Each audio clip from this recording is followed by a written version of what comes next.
I'm speaking in good faith today with Russell Moore, who's the editor of Christianity Today. Thank you so much for speaking with us. Thanks for having me. He's the author of a forthcoming book, Losing Our Religion, an altar call for evangelical America. He's an ordained Baptist minister and served previously as president of the Southern Baptist Convention's Ethics and Religious Liberty Commission. Before that, chief academic officer and dean of the Southern Baptist Theological Seminary, where he also taught theology and ethics. He hosts a weekly podcast, The Russell Moore Show. Fun to talk to a podcaster here. You know your way around a microphone. And he's co-host of Christianity Today's weekly news and analysis podcast, The Bulletin. First of all, as a publisher of Christianity Today, which, as we were speaking beforehand, was started by Billy Graham, which I did not know, yes, some 56 or so years ago. How do you decide who you are addressing when you send out articles and when you're doing the research to put together the magazine?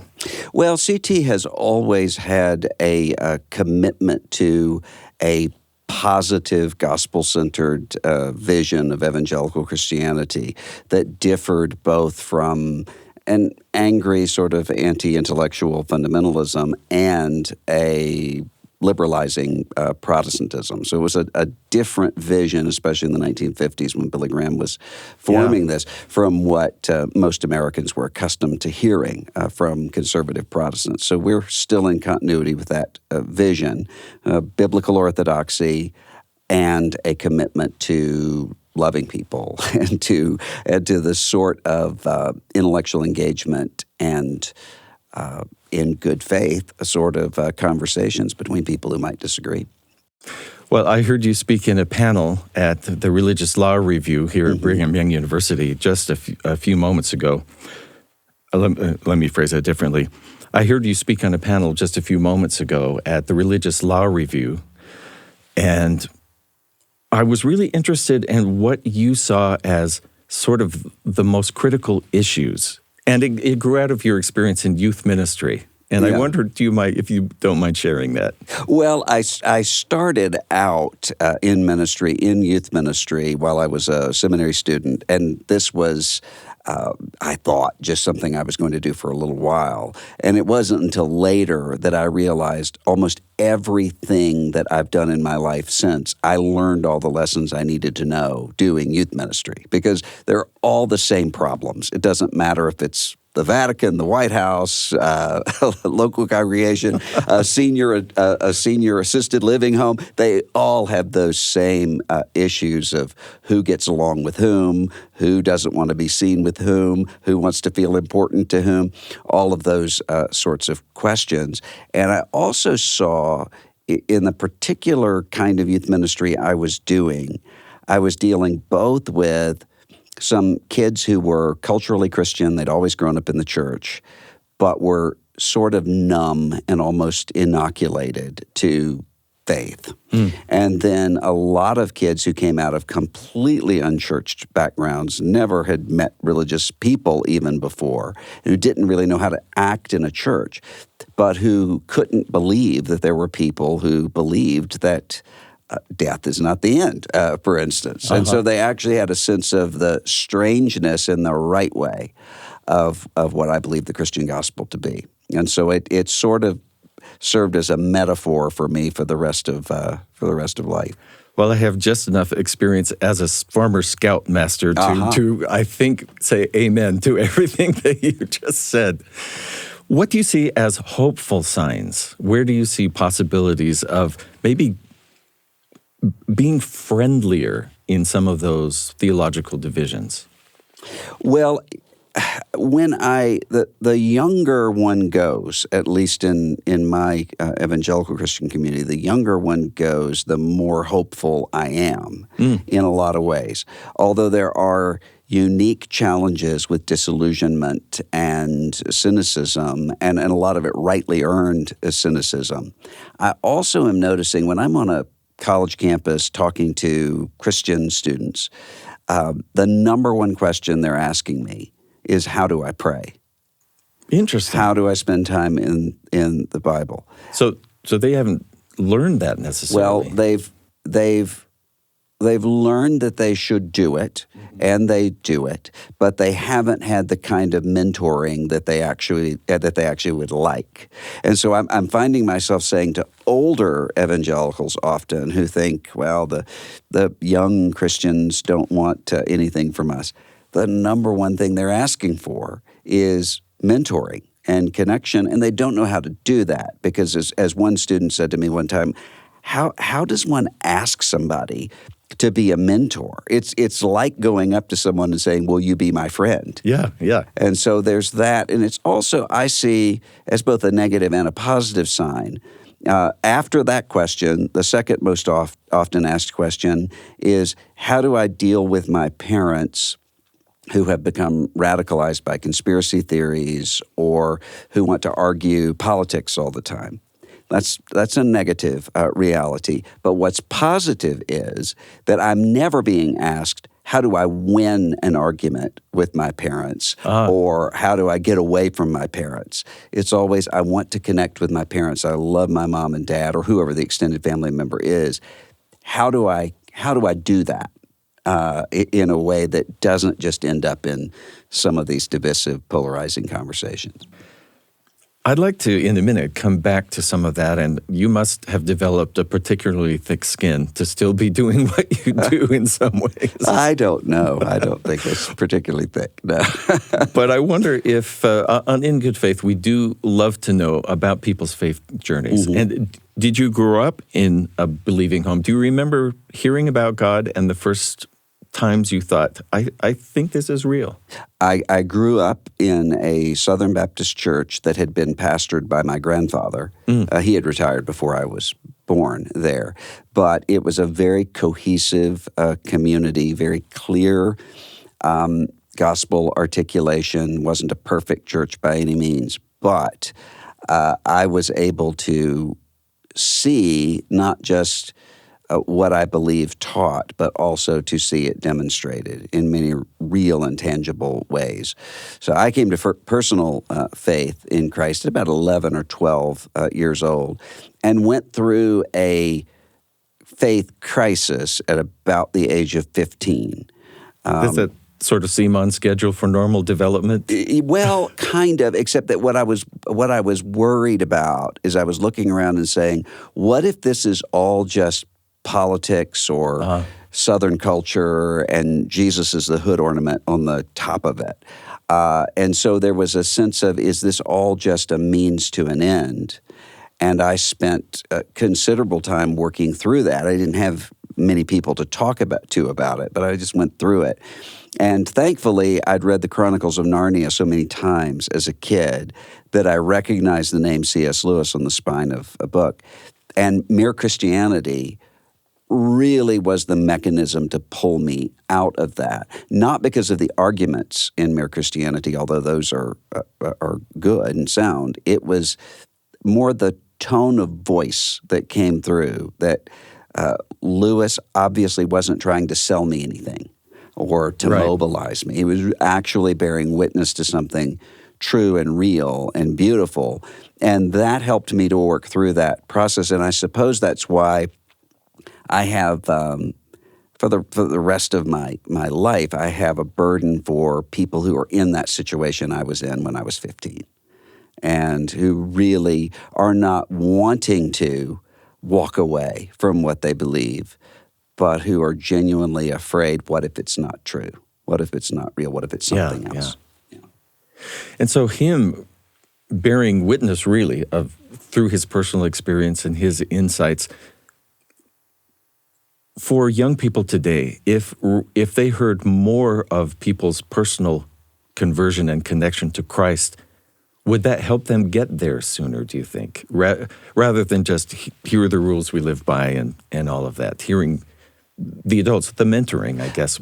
I think if they see people for whom the faith is itself the first thing, and that everything else comes after that, rather than the faith being a means to prop up something else.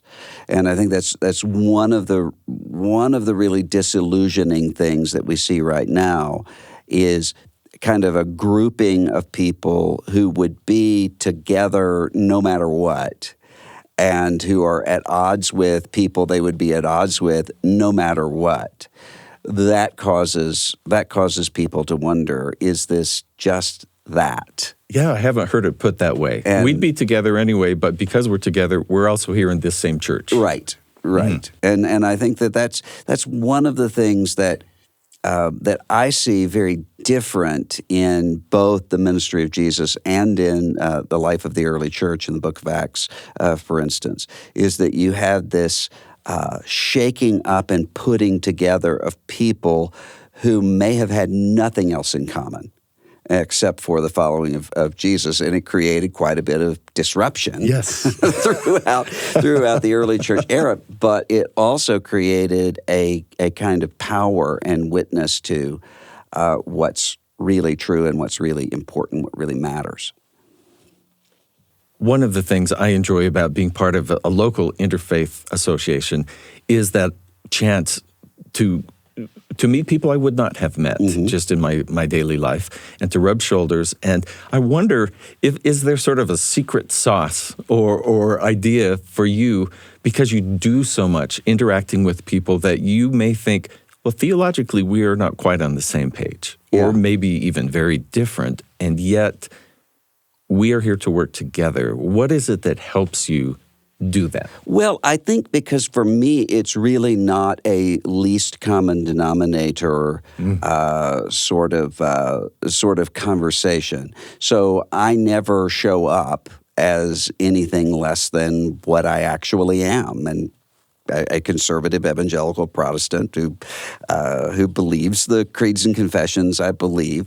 And I've found that if you actually have confidence in what you believe, you're not threatened by conversations with other people who may differ with you on those things. And often you'll find there's one area where you may, though you disagree on everything else, agree on that one thing. And in working on that one thing, find that you actually have a lot more commonality than before. I mean, right before I came in here, I'm texting with a friend of mine that I text with all day, every day, who's a very secular, progressive Muslim, who we started working together on some refugee issues 15 years ago or so, and realized in that we actually really love each other and appreciate each other, and don't agree on everything and don't have to. And I think that when people have those sorts of encounters, it actually, to tie it to what we were just talking about, I find that there are a lot of people, if they grow up with a caricature of the people who disagree with them, and then they meet those people, and they realize, wait, these aren't evil cartoon characters or supervillains in a lair. It throws them, and they don't know how to deal with that. So I had a mother of a student, college student, came up to me at my church one day and said, my daughter is having a theological crisis at her university, and I assumed it was anti-supernaturalism or something like that.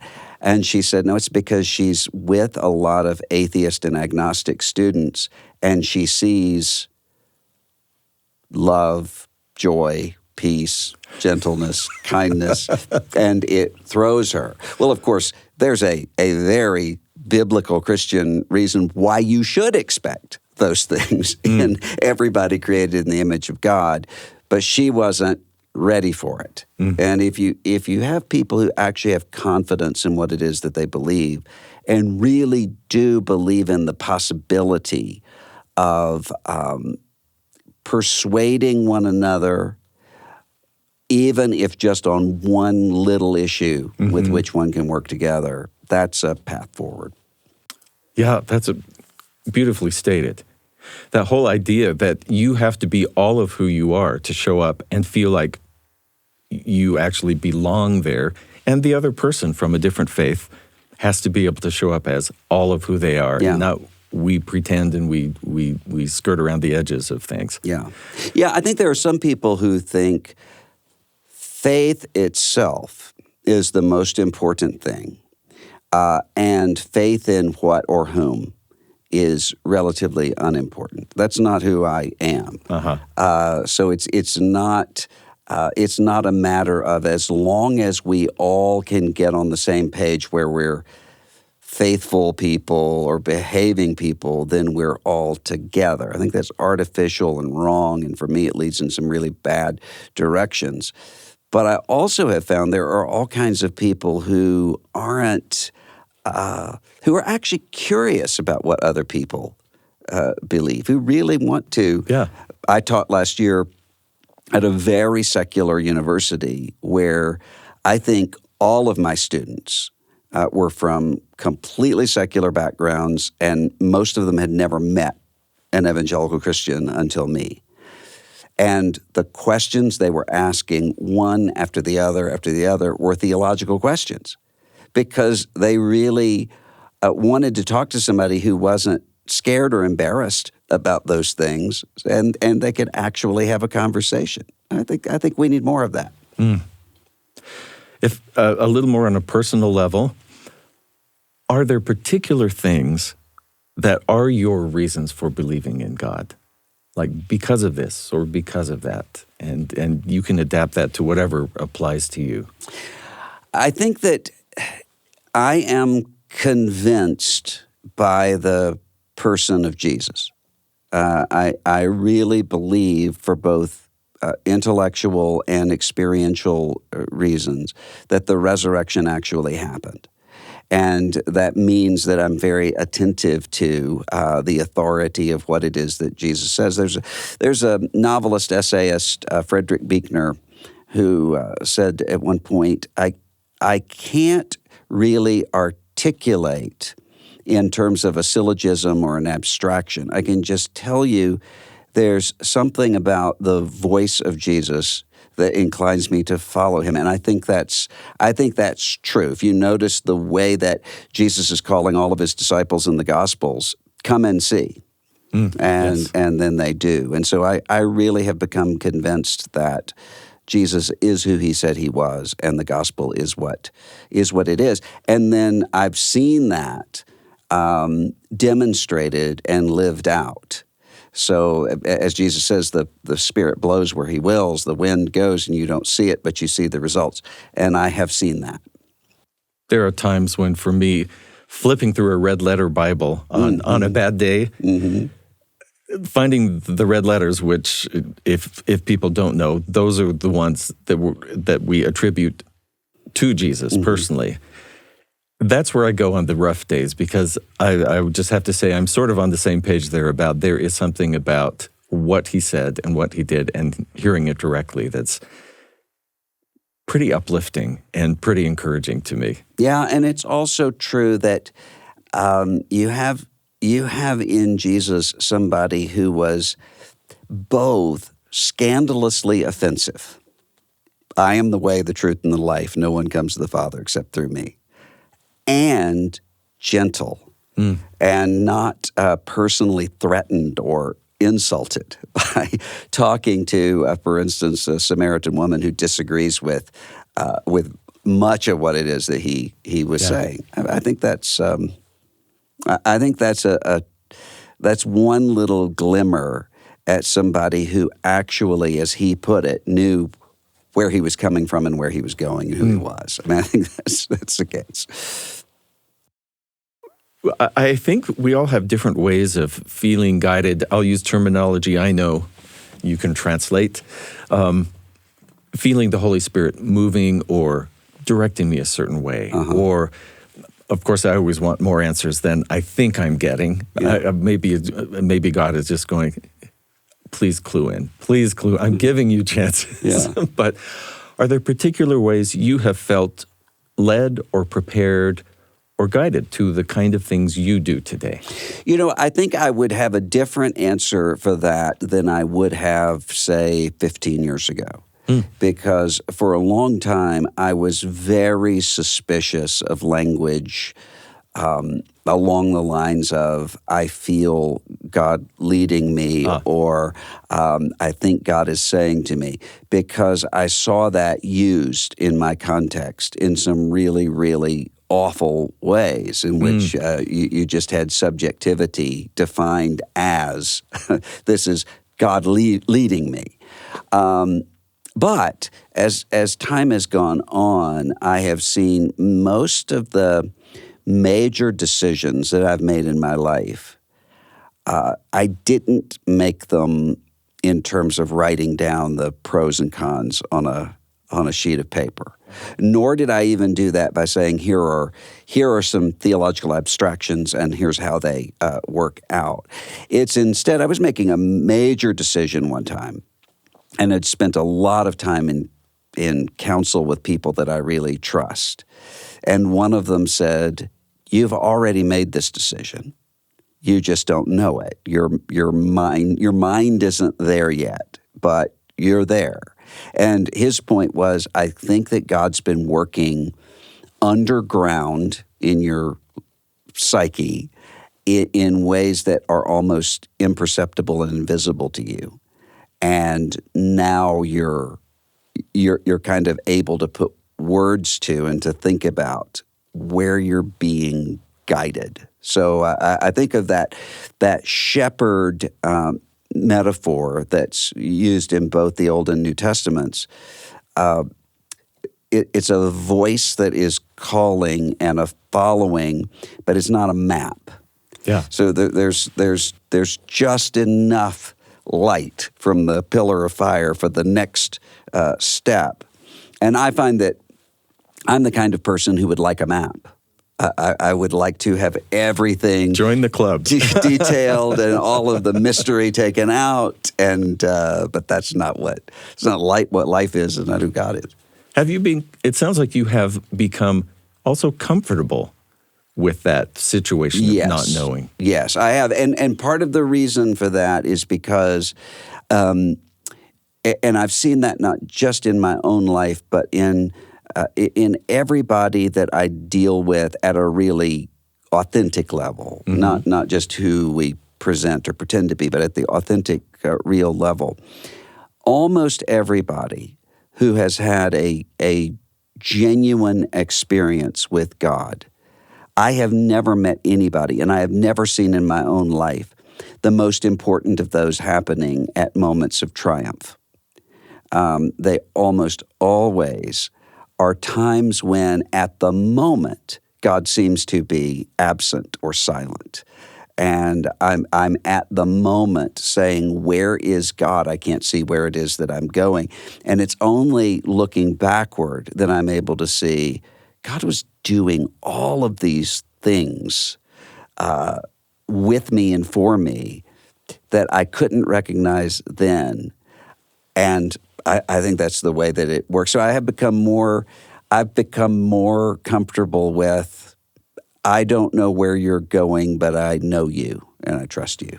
So even at a moment like that, thinking this would be a great time to show up, where are you? Yeah. You've still taken the steps ahead. Yeah.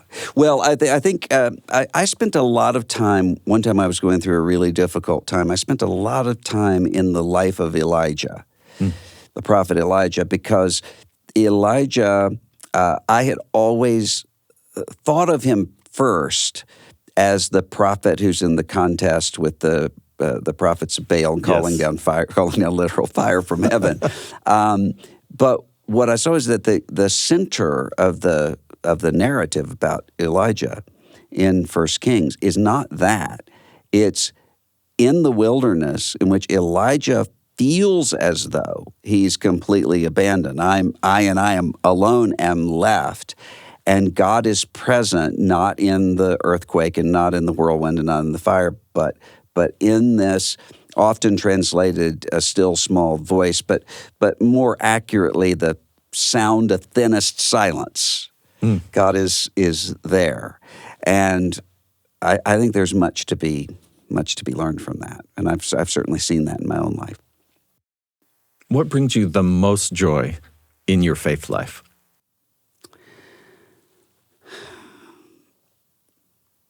I I find that hard to answer because there are so many things.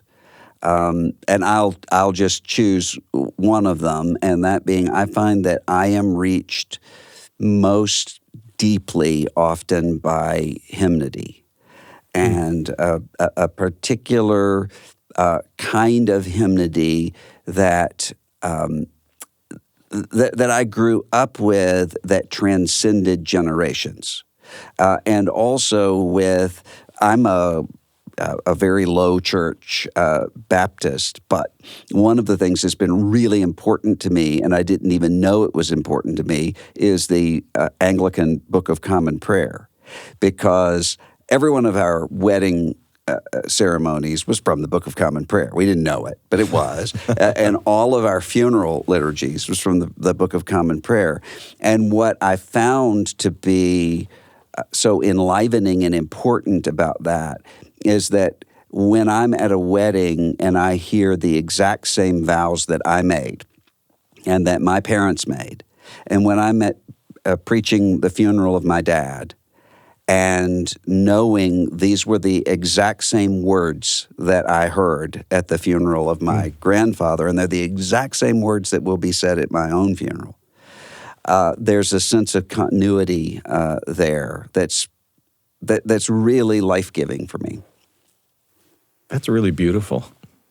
Well, my wife laughs because I will say, and I have to clarify what I mean by this, but I love a funeral when it's not because I love that someone is dead, but when you have a really faithful life, and to have the summation of that life and the hope for the future put together, when that is done well, it's a beautiful, beautiful thing.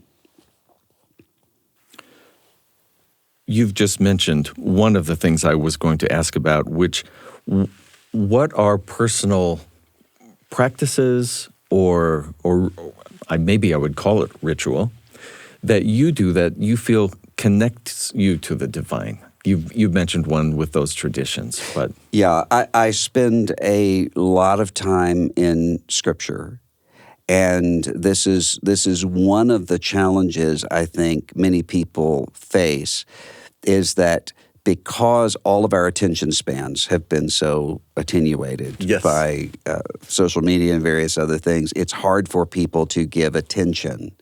And I'll find my own mind drifting. But for me, it's important to be in long sections of the biblical text at a time to where I'm almost lost in the biblical story. So it's not just a verse, but you're getting context and all of that. Yeah. And also for me, and I also hesitate to say this to people in my community because it sounds like a prescription, and it's not. It's just what works for me. I find it easiest to pray walking. And that has always been the case. So if I find myself prayerless, to walk helps. And also, I had a very wise person, an older man, who said to me one time when I said, I just don't feel motivated to pray right now. And he said, then say that. As a prayer. God, I don't feel motivated to pray right now. And that is itself a prayer. And very honest. Yes, very honest, and also very very powerful. And so that's I know of a man who's a poet who said that for a while when he was in a dry, prayerless state in which he was just reading poetry, he started just reading poetry aloud to God, and found that was the step he needed to actually find that, I'm tricking myself into prayer. So I think that some of those things are helpful. We talked at the beginning with Christianity Today and about people, especially youth, sort of looking like religion as a means to an end, maybe. And that just doesn't spiritually satisfying. No. But pulling churches and our congregations and ourselves more into this is about the gospel. How do we help that happen in society? I mean, you have spent time thinking about this. Yeah, I've seen the most health when it comes to this right now in church planting movements in my community. And often there will be, it's almost the reverse of what would have been the case, say, in the 20th century, where you had strong church communities in rural areas and people worried about their children going off to the big city or going off to college. Now, often there are churches in rural areas that are very stressed due to all of the same factors that are stressing rural America in other ways. And some of the most vibrant churches and ministries I know are in New York and Denver and Boulder and places like that people wouldn't have expected 25 years ago. Interesting. But I think that I think there's something really afoot there. And if we cultivate it, and also, at least in my tradition, to stay connected to what's happening globally. I had a friend of mine who just died, Pastor Tim Keller, came with me to a class that I was teaching one time of these secular students. And one of them said, "Why do you all even use this word evangelical when it's come to mean such a political thing and so many negative sorts of connotations?" And his answer was, because most of us are in Africa and Asia and Latin America, and the North Americans don't get to just choose what we're called. And I thought, and the student just said, "Fair enough." It sat down, and I thought, the most important part of that entire sentence is us and we. Because he saw himself as connected to a global body of Christ. And I think that's where I'm seeing the most life in evangelical Christianity. That's where I'm seeing it. It's connected. Russell Moore is the editor-in-chief of Christianity Today. It's really a pleasure to speak with you. You are someone who thinks about and shares light, and I appreciate the chance to meet you. It's been good to be with you. Thanks for having me.